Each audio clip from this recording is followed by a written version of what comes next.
política. And we will make America great again. Deus, pátria, família. Muito obrigado. El futuro nos pertenece a nosotros, a los patriotas, no a los globalistas ni a los separatistas. Y por eso decimos, Vox plus ultra, España plus ultra, España siempre, ¡viva España! Religión. Fue crucificado con él, para que el cuerpo del pecado sea deshecho, a fin de que no sirvamos más al pecado. Sin esta mortificación inicial y radical. Si usted está jugando con todas estas cosas y no entiende la importancia de la cruz, usted no entiende lo que Cristo hizo. Usted ve a Cristo muriendo por usted. Si eso no quebranta su corazón de piedra, no sé qué lo va a romper. Nosotros no somos pecadores porque pecamos, sino pecamos porque somos pecadores por naturaleza. En el corazón de la teología reformada está la afirmación de que la teología es vida, porque la teología es el conocimiento de Dios. Y no hay conocimiento más importante que exista para informar nuestras vidas que el conocimiento de Dios. Y conspiración. Así que sean bienvenidos a Política un poco más. Hola amigos de Política y un poco más, sean bienvenidos a un nuevo episodio de podcast. Hoy tengo el gusto de tener con nosotros al pastor Alain Alfonso, quien es pastor de la Iglesia Casa de Libertad. Muchísimas gracias, pastor, por estar acá con nosotros. Un placer, Alejandro. Gracias a cada uno de ustedes también por seguir escuchando Política y algo más. Estamos muy contentos de compartir un ratito con ustedes. Muchísimas gracias. Y pues bueno, como seguimos en la Semana de la Reforma, hoy vamos a seguir hablando un poco acerca de este tema y vamos a hablar un poco acerca de la Reforma y la teología de la Reforma también. Así que, pues bueno, me gustaría iniciar con la pregunta, ¿qué es para usted la Reforma? Pues, más que para mí la Reforma, es un hecho histórico la Reforma. Es un hecho que repercutió a lo largo de la educación, a lo largo de la política y también a lo largo y sobre todo de la religión. Entonces, es un hecho inédito en la historia de la humanidad. Por lo tanto, la Reforma creo que viene a ser un espacio liberador, un espacio de nueva educación para todos. Algo que en su momento no existía y no le pertenecía a todos. Entonces viene a ser un momento inédito en la historia de la humanidad que hace un cambio en educación, religión y en la sociedad. Sí, estoy de acuerdo, la verdad es que sí, en la educación y la religión, bueno, también la sociedad, ya que en esa época la Biblia solo la podía leer la iglesia, el clero, y las personas comunes y corrientes, pues no tenían acceso a la Biblia. Entonces, sí fue un hecho que cambió.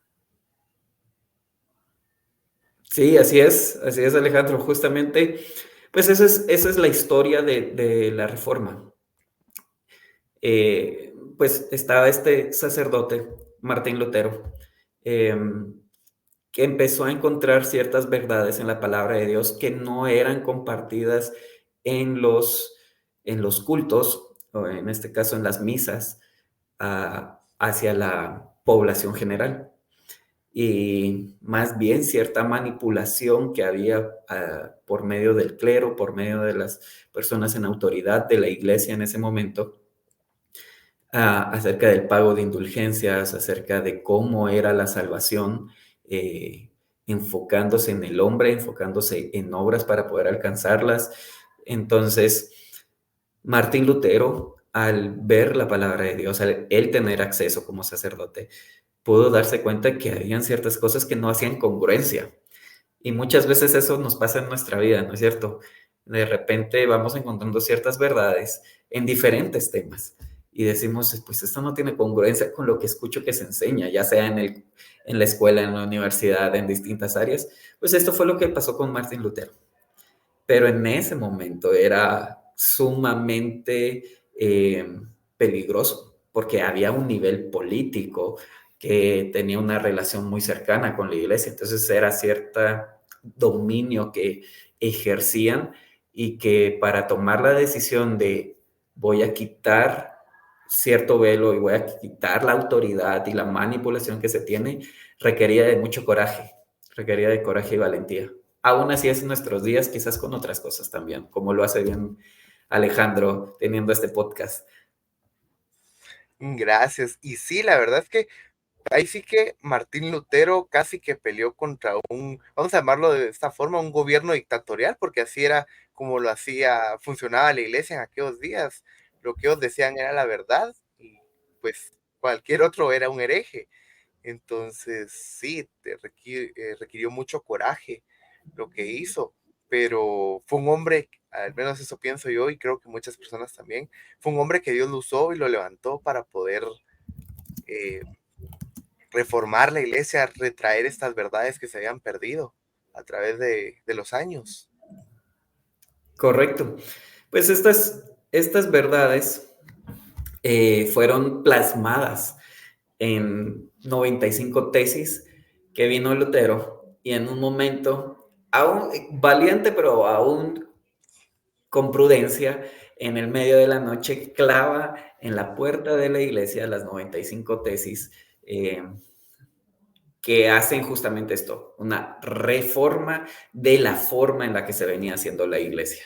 En un lugar público, para que la gente pudiera enterarse, y eso pues le dio al día de hoy la popularidad con la que conocemos a Martín Lutero.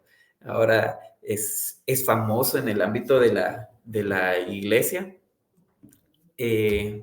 sobre todo la iglesia protestante, que viene a tomar ese nombre a raíz de este evento. Muchas veces quizás algunos no conocemos por qué a los cristianos evangélicos nos dicen los protestantes.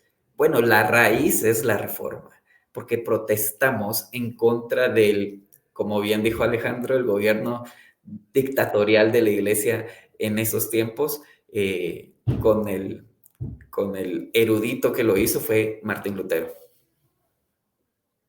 Claro, y sí, por eso es que no debemos como que perder tampoco ese nombre de protestantes. Hay muchas personas que ya no les gusta llamarse así o identificarse con ello, porque al final protestamos en contra de las doctrinas cerradas o doctrinas que manipulaban de parte de la Iglesia de Roma. Y por eso es que hasta el día de hoy conmemoramos los 506 años de ese evento. Sí, lo celebramos, sin duda alguna. Sí, hoy en día estamos platicando nosotros y muchos pues de estos temas con libertad y tenemos el acceso a la palabra de Dios, cosa que no sucedía. O sea, hoy por hoy es bien fácil, lo tenemos en nuestros teléfonos, lo tenemos en todos lados, en el internet, tenemos Biblias físicas que podemos adquirir, por lo menos en esta parte del planeta. En ese momento estaba reservado simplemente para las autoridades de la iglesia.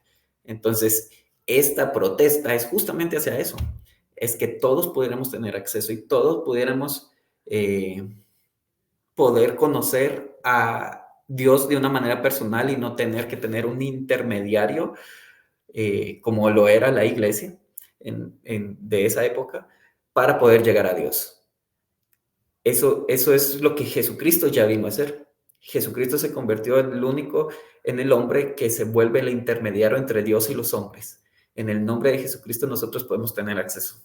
Entonces, pues la iglesia, lo voy a decir abiertamente, la iglesia católica en ese momento era quienes querían tener esa posición que no les correspondía. Claro, ellos eran como que el intermediario del intermediario. Ellos, bueno, eso era lo que ellos querían hacer al final. Ellos ponían muchas trabas también a las personas para que ellas al final tuvieran que pagar una cierta cantidad de dinero para salir del purgatorio o sacar a sus familiares de ahí. Correcto. Esta es una doctrina que al día de hoy pues sigue vigente, no es como que se ha disipado, porque algunos por lealtad a la familia, siempre hemos sido de esta religión y vamos a mantenerlos, y si no seguís esta religión te voy a desheredar.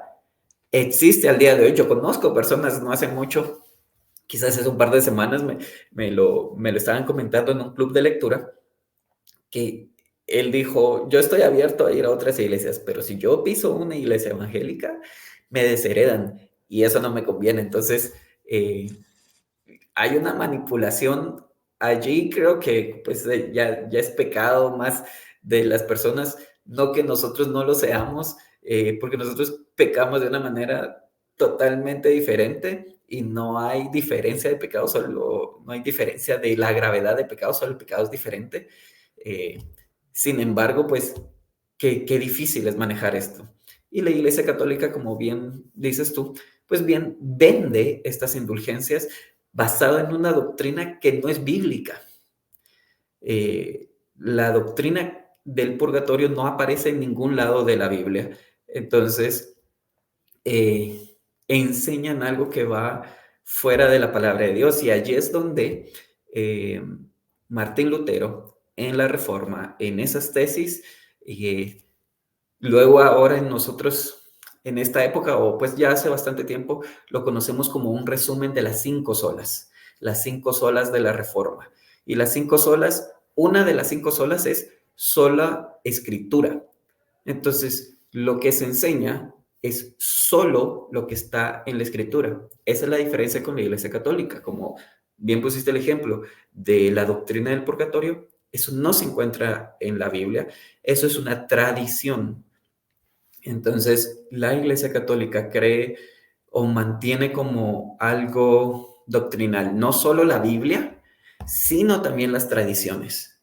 Entonces, allí es donde Martín Lutero dice, no es Biblia y otras cosas lo que forma nuestra doctrina, es solo la Escritura, solo la palabra de Dios. Claro, y sí, la Iglesia de Roma mantiene, bueno, tiene a la Escritura con la tradición al mismo nivel. Y yo, no sé si aún lo creen, pero sino el magisterio y el clero. Te perdí un ratito, ¿me podría repetir? Sí, con gusto, perdón. Que no sé si actualmente aún creen en eso, pero en esa época ellos tenían que el regulador de una doctrina era la iglesia y el magisterio o el clero, no la Biblia. Pues definitivamente en la Iglesia católica romana se mantiene, sí se mantiene. Creo que ya no frente al magisterio, la educación, pero por lo menos en la iglesia sí se mantiene. Y eso es lo que ellos hacen, que al final ellos ponen, ahí sí vamos a decirlo así, su opinión por encima de lo que dice la palabra de Dios, y por eso tienen algunos otros dogmas, como por ejemplo que María nunca pecó, etcétera, etcétera, etcétera, o como la doctrina que tenían del limbo, por ejemplo, que ahora ya no es una doctrina, pero la creían. Correcto. Y sabes, Alejandro, y todos ustedes que nos escuchan, tristemente, muchas veces con una buena intención, uno hace que sus opiniones se conviertan en doctrinas, que pueden estar cercanas y pueden tener un deseo y un anhelo bueno, pero si no están en la escritura no pueden ser enseñadas como doctrinas. Por ejemplo, Jesús lo vio en otro momento de la historia con los fariseos, que también enseñaban doctrinas de hombres como el lavamiento de manos, como aún el tema de divorcio y distintas otras doctrinas, como que fueran mandadas por Dios y leyes dadas por Dios. Y creo que aún muchas sectas y aún dentro de la iglesia cristiana protestante evangélica, muchas veces ponemos ciertas cosas que decimos que son doctrina y no lo son. Y tenemos que tener cuidado con eso. Tenemos que siempre irnos hacia el fundamento que no varía, y eso es la palabra de Dios. Por eso es que una de esas solas es la sola escritura. No vamos a añadir y no vamos a restar nada de lo que diga la palabra de Dios para enseñar, aun cuando tenga una buena intención. Hay que tener cuidado con eso. Claro, y sí, lo hemos visto aún en la iglesia actual, la iglesia evangélica también ha caído en estos errores, por así llamarlo, ah, de poner su opinión al mismo nivel que la Biblia. A veces con buena intención, otras veces lo usan a su conveniencia también. También. eh, y lamentablemente muchas personas que desconocen la Biblia caen en esto. Y es lo que se hacía en la Reforma, lo que la Reforma vino a hacer es que todos tuvieran acceso a la Biblia para encontrar la verdadera y sana doctrina, o por lo menos una más cercana a la sana doctrina. Por supuesto. Sí, ¿no? Les dio el acceso. Finalmente, a raíz de esto, comienza toda la revolución donde ya también se pueden imprimir sus sedes contemporáneo en la misma época, ya se puede imprimir. Entonces, la Biblia es el primer libro escrito o impreso, perdón, y ya se vuelve algo que es de acceso para todos. Incluso se traduce, si no estoy mal, al latín y se crea esta versión que se le llamaba la Vulgata, porque era el idioma que se manejaba en ese momento dentro del vulgo o dentro de la sociedad que no tenía posiciones altas de, de autoridad, como ser un sacerdote o dentro de política. Entonces, se da el acceso a la Biblia para todos, para que puedan conocer qué era lo que allí se enseñaba.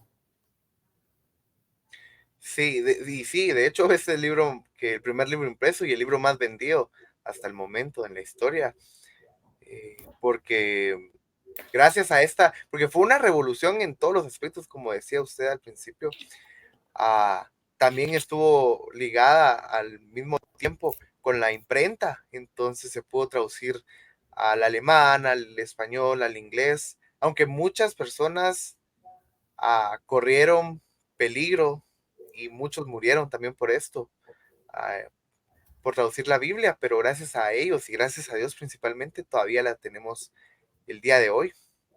Podemos leer una Biblia en cualquier idioma que querramos.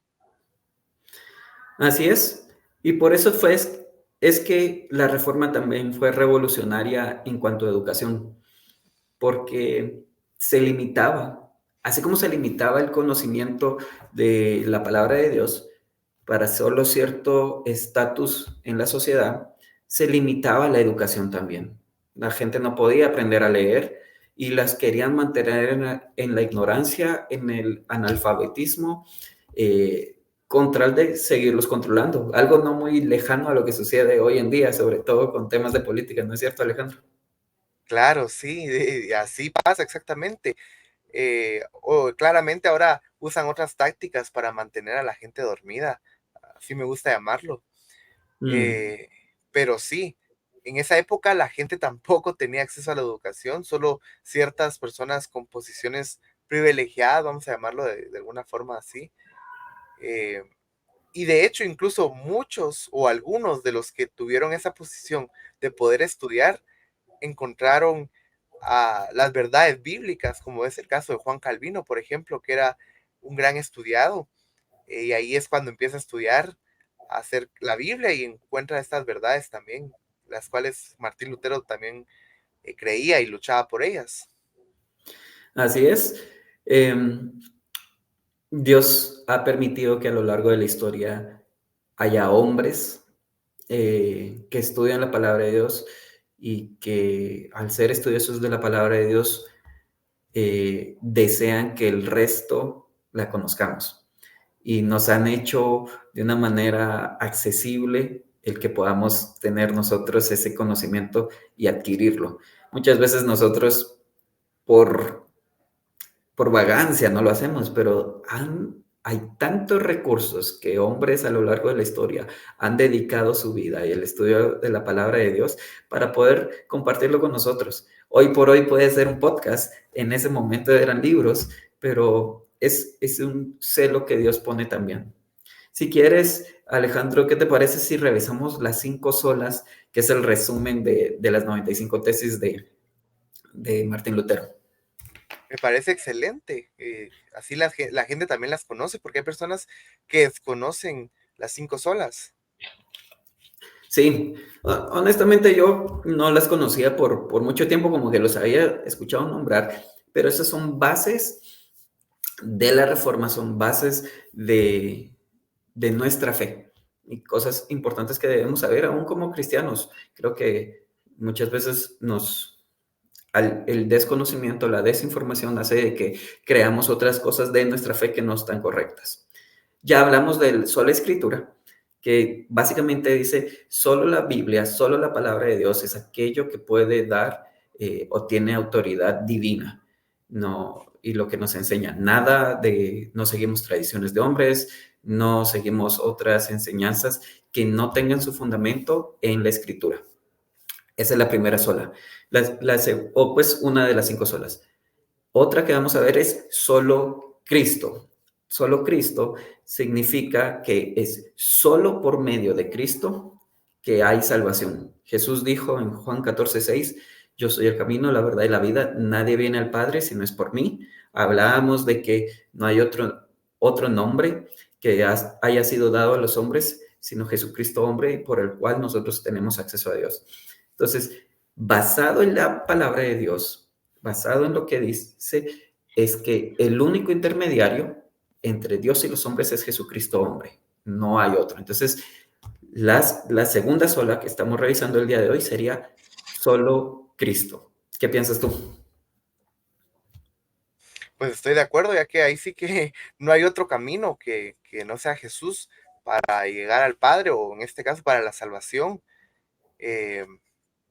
Y a pesar de que muchas personas creen que hay que hacer un poquito más de méritos u otras cosas para obtener la salvación, al final solo Cristo es el que puede salvarnos. No hay nada que podamos hacer para ser salvos, sino simplemente la fe en Cristo. Correcto. Y como bien dices, nosotros lo creemos. Creemos que, ok, sí, yo creo que Cristo murió en la cruz, que su sangre es lo que paga y limpia mis pecados, y yo creo que Él resucitó. Pero también creo que tengo que hacer estas cosas para poder llegar al cielo. Y lo podemos resumir con 2 preguntas. Si tú te murieras hoy y Dios te pregunta, ¿por qué te tengo que dejar entrar al cielo? ¿Qué responderías? Si tu respuesta es, porque fui bueno, porque sí pequé, pero pues hice más cosas buenas que malas. Si tu respuesta es eso, allí justamente estás negando el solo Cristo. Porque lo que tendrías que decir es, soy pecador, pero solo por Cristo es que yo tengo acceso al cielo. No por mis obras, porque nuestras obras, la Biblia dice que son como trapos de inmundicia frente a Dios y que no es por obras para que nadie se gloríe. Por lo tanto, nuestra salvación es solo por Cristo. Es por la obra de Cristo que mis pecados están limpiados, y ya estando limpio, pues yo puedo tener acceso al cielo. Entonces, creo que esa es una muy buena pregunta para hacerse, o por lo menos estas 2. Si tú te murieras hoy, ¿dónde crees que irías? Y después, ok, si estás frente a Dios y Dios te pregunta por qué te tengo que dejar entrar, ¿cuál sería tu respuesta? ¿Qué piensas, Alejandro? Son unas excelentes preguntas, curiosas, la verdad. Pues a veces casi nunca nos preguntamos eso, de qué pasaría si muriera hoy, o menos, qué pasaría o qué va a pasar cuando estemos delante de un Dios santo, y Él nos pida cuentas. Solo por medio de la justicia de Cristo vamos a poder ser salvos, por medio de que Cristo sea nuestro abogado. Así es. Eso que dices justo está en 1 Juan capítulo 2:1. Dice que si alguno hubiera pecado, abogado tenemos para con Dios a Jesucristo el justo. Jesucristo no solo cargó sobre él nuestra injusticia, sino aparte nos brindó su justicia. No es mis méritos, es el mérito de lo que él hizo, lo cual me permite el acceso y la entrada al cielo. Entonces, nunca dependió de mí. Esa es una de las verdades que Martín Lutero colocó allí en la Reforma. Es solo Cristo. No es la Iglesia Cristiana Evangélica, no es la Iglesia Católica, porque finalmente todas las religiones vienen de religar. Quiero volver a unir a Dios con el hombre. Entonces viene la religión. Pero ninguna religión, hay más de 5,000, 6,000 en este mundo. ¿Cuál es la correcta? Ninguna, porque el pecado no fue cargado en una religión, sino en una persona, en Jesucristo, y por medio de Cristo es que yo puedo tener acceso al cielo. Totalmente de acuerdo, es como aquel sermón que habla de el hombre de la cruz me dijo que podía entrar. Voy a hacer así rápidamente. Habla de que era un pastor que decía que él le gustaría preguntarle a uno de los dos ladrones al que entró al cielo, ¿cómo fue que pudo hacerlo? Porque él se imagina en el cielo, una manera caricaturesca, por así decirlo, a los ángeles cuando él llega y le preguntaron que qué hace ahí o cómo es que llegó. Y él pues dice que no, y le hacen preguntas si conoce ciertas doctrinas o hizo buenas obras durante su vida o este tipo de cosas, y él dice no, simplemente el hombre de la cruz me dijo que yo podía entrar. Y eso es lo que todos deberíamos de pensar o hacer, no es por lo que nosotros hagamos o lo que logremos hacer en esta vida, sino es solo porque el hombre de la cruz dijo que nosotros podíamos entrar. Es cierto. Jesús nos dijo, él dijo, venid a mí todos los que estén cargados y cansados y cargados, y yo os haré descansar. Jesús dijo, yo soy el camino, la verdad y la vida, yo soy el pan de vida, yo soy el agua viva. Jesús es el gran yo soy. Y por medio de su invitación, nosotros podemos tener ese acceso. Es por medio de su obra, nosotros podemos tener acceso. Por eso todo vuelve a que es solo por medio de Cristo. Y quizás nos estás escuchando porque te interesa la política en este podcast, pero cabe destacar, esto es lo que nosotros creemos. Nosotros creemos que solo a través de Cristo que nosotros podemos ser salvos, porque Él nos dio la invitación. Esa sería la segunda sola. ¿Vamos a la tercera? Vamos. La tercera es solo fe, solo fide, sola fide es en latín. Solo fe significa que lo que yo necesito es que la escritura que me habla de este Cristo me dice que qué tengo que hacer para ser salvo, y es la fe. Tener fe o colocar mi fe en Cristo. El versículo más conocido de la Biblia, ¿te lo sabes? Ale, recitámoslo. Sí, es Juan 3:16, porque de tal manera amó Dios al mundo que entregó a su Hijo unigénito, para que todo el que cree en Él tenga vida eterna y no se pierda. Correcto. La base allí es, para tener vida eterna, yo tengo que tener fe. ¿En qué? ¿Cuál sería el objeto de mi fe? Fe en el Hijo unigénito, en Cristo, en su obra, en la cruz, en su resurrección. Solo la fe es lo que me permite tener el acceso. Entonces, la tercera sola es sola fe. Solo es por medio de la fe. Lo hablamos recién, también Efesios 2, 8 y 9 nos dice que no es por obras para que nadie se gloríe, sino que es por medio, por gracia, por medio de la fe. Entonces, el medio para poder tener vida eterna es la fe, colocada en la persona de Cristo Jesús. De acuerdo, sí. Ahora, la cuarta va o está íntimamente ligada, todas están íntimamente ligadas, pero la tercera y cuarta de sola fe es ahora la sola gracia. ¿Y por qué solo gracia?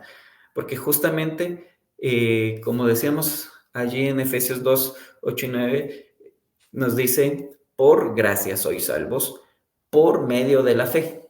Entonces, el medio para obtener la gracia es la fe, pero esa gracia es justamente lo que nos permite ser salvos. La gracia de Dios fue dada a través de la persona de Jesucristo, a través de su muerte en la cruz. No es por méritos, es por gracia. La definición de gracia es un regalo no merecido. Es diferente a misericordia, porque misericordia significa no dar lo que sí merezco. Gracia es dar algo que no merezco. Por ejemplo, si un niño se porta mal, cuando uno tiene misericordia, dice, no te voy a corregir. Pues si tiene gracia es, no te voy a corregir y además te voy a dar un premio, algo que tú no mereces, porque lo que mereces es la corrección. Eso es la gracia. Eso es lo que sucedió con nosotros. No es por nuestro pecado, nosotros lo que merecíamos era el castigo eterno en el infierno. Pero Dios dio a su Hijo Jesucristo para que Él pagara y sufriera el castigo por nuestros pecados y nos dio el regalo no merecido del acceso al cielo. Eso es la sola gracia, o es una de las bases de la sola gracia.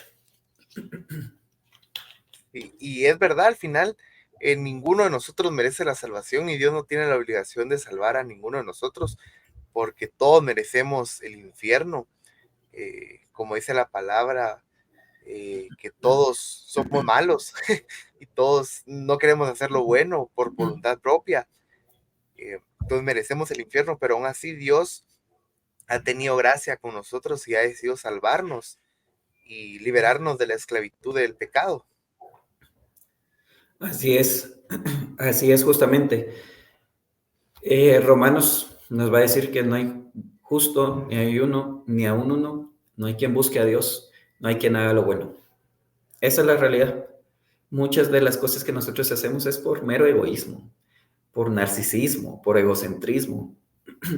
Y Dios, al vernos en nuestra inmundicia de pecado, tuvo gracia y decidió salvarnos estando así de sucios, así de inmundos. Eso es la pura gracia de Dios, y la gracia de Dios se extiende muchísimo más. Es su gracia la que me permite tener salud, es la que me permite tener educación, la que me permite tener una familia, es la que me permite tener cosas materiales. Todo lo que hoy por hoy yo puedo disfrutar es gracia de Dios, porque lo que merezco es que Dios me elimine, que Él truene los dedos. Eso es lo que yo merecería, pero es su gracia la que me da todo. Muchas veces no estamos lo suficientemente agradecidos por la gracia de Dios, porque pensamos o demandamos que tener lo que tenemos y no somos agradecidos y somos infelices con aquellas cosas que no tenemos. ¿Por qué? Porque la clave del contentamiento es el agradecimiento. Si tú ves alrededor todo lo que tienes, tu corazón cambia, pero cuando estamos enfocados en lo que no tenemos, nuestro corazón está amargado, está desesperado, está ansioso, está exigiendo, está demandando, está queriendo controlar todo a nuestro alrededor, a las personas, los resultados. Pero la realidad es que cuando vemos con agradecimiento lo que tenemos, aún la capacidad de poder adquirir cosas, porque eso es gracia, que Dios me haya dado la educación, conocimiento, intelecto, eso hace que yo pueda mejorar y exigirme, y está bien eso, exigirme el querer crecer más, el querer prosperar, eso no tiene nada de malo, pero finalmente, si no tengo nada, pero tengo la salvación, eso es suficiente. Pablo lo dijo en algún momento, porque Dios le respondió frente a una oración que no era respondida a su favor. Pablo oraba y oraba, y Dios le dijo, no te lo voy a conceder, bástate de mi gracia, porque mi poder se perfecciona en tu debilidad. Y hay veces que hay cosas que Dios nos va a responder a nuestro favor, pero tenemos su gracia, esa gracia nos debería bastar, debería ser suficiente para que nosotros estemos eternamente agradecidos con Dios y postrados en adoración. Totalmente de acuerdo, y ahí sí que al final, si tenemos a Cristo, lo tenemos todo, pues que Él, como dice también la palabra, buscar el reino de Dios y su justicia y todo lo demás será añadido. Si lo tenemos a Él, lo tenemos todo. Así es. Y eso nos lleva a la última sola. La última sola es solo Deo o soli Deo gloria. Solo Dios sea la gloria. Y esto es el resultado lógico de todas las otras solas. Sola escritura, solo Cristo, solo fe, solo gracia, solo Dios gloria. ¿Por qué? Porque cuando yo me doy cuenta que no dependió de mí, que todo lo hizo Cristo, que solo es por medio de la fe, la cual también es una gracia de Dios, no me queda más que darle la gloria a Dios. Es el resultado lógico de todo lo que Dios hace. Y eso es algo bien en la vida práctica, algo que no hacemos, algo que fallamos todo el tiempo. Queremos nosotros llevarnos la gloria, que nosotros ser reconocidos, nosotros llevarnos el mérito. Y en nuestra fe, en nuestra vida cristiana, muchas veces lo hacemos así. Muchos que todos me vean, que yo sea el centro, que yo sea popular y aún muchas veces se adoctrina y se alimenta esto que está tan incorrecto, aún en ámbitos cristianos. No está mal si Dios te da la gracia de utilizarte, de ser bueno para exponer, para comunicar la palabra de Dios, pero si tú en tu corazón estás centrado en ti, le estás robando algo que solo le pertenece a Dios y eso es su gloria. Totalmente de acuerdo, y sí, se ha infiltrado una vez más el humanismo en la iglesia, vamos a llamarlo así, porque ahora no es por lo que Dios hizo, sino lo que yo hago, por lo que yo trabajé, por lo que yo oré, por lo que yo ayuné, o mucha gente por lo que yo pacté y no por la gracia de Dios. Así es, Alejandro. Tristemente, nuestro corazón ensimismado nos lleva hacia estas posiciones o estas declaraciones. Es sumamente triste, pero es algo con lo que yo lucho. Si puedo ser honesto, es algo con lo que yo lucho. Constantemente quiero robarle la gloria a Dios. Quiero que sea reconocido. Quiero que el crédito se me dé a mí. Pero cuando mi corazón está rendido, postrado ante Dios y lo hago para que Él sea glorificado, no quiere decir que yo no reciba nada. Eso quiere decir que mi recompensa es el gozo. Yo puedo recibir el gozo, obtener el gozo en darle la gloria a Dios. Si yo hago algo y lo hago de corazón, con el corazón correcto, para que Dios sea glorificado, en mi corazón va a haber gozo. Ahora, cuando yo lo hago, sí, para Dios, pero estoy frustrado, no voy a tener gozo. Voy a estar frustrado, amargado, porque quería yo el reconocimiento.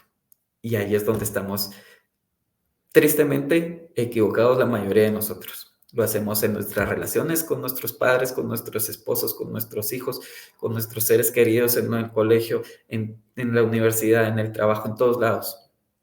Pero si hacemos las cosas por medio de Él, por Él y para Él, Él recibe la gloria y nosotros podemos disfrutar del gozo de haberlo hecho con excelencia como para Él. Así es. Y pues me gustaría así rápidamente que le dejara un mensaje a la audiencia para no quitarle más su tiempo, que me imagino que está ocupado. Gracias, Alejandro. Estoy ahí justo por entrar en una nueva reunión, pero sí, si puedo dejarte algo, creo que sea agradecido por la obra de Dios. Sea agradecido por lo que Dios ha hecho en tu vida. Ve a tu alrededor y solo empieza a agradecer que tienes. Si tuviste desayuno hoy en la mañana, eres más rico que 2/3 de la población mundial. Tienes muchas cosas gracias a Dios. Entonces, recuérdate esto. La clave del contentamiento es el agradecimiento. ¿Quieres ser feliz? Sea agradecido. Eso te va a dar a ti un gozo que le va a dar gloria a Él. Amén, así es. Y pues nada, muchísimas gracias, pastor, por estar acá con nosotros. Recuerden, hoy estuvo con nosotros el pastor Alain Alfonso de la iglesia Casa de Libertad. Yo soy Alejandro Corado y nos vemos en un nuevo episodio de podcast de Política y un poco más. Hasta la próxima. Bendiciones, chao.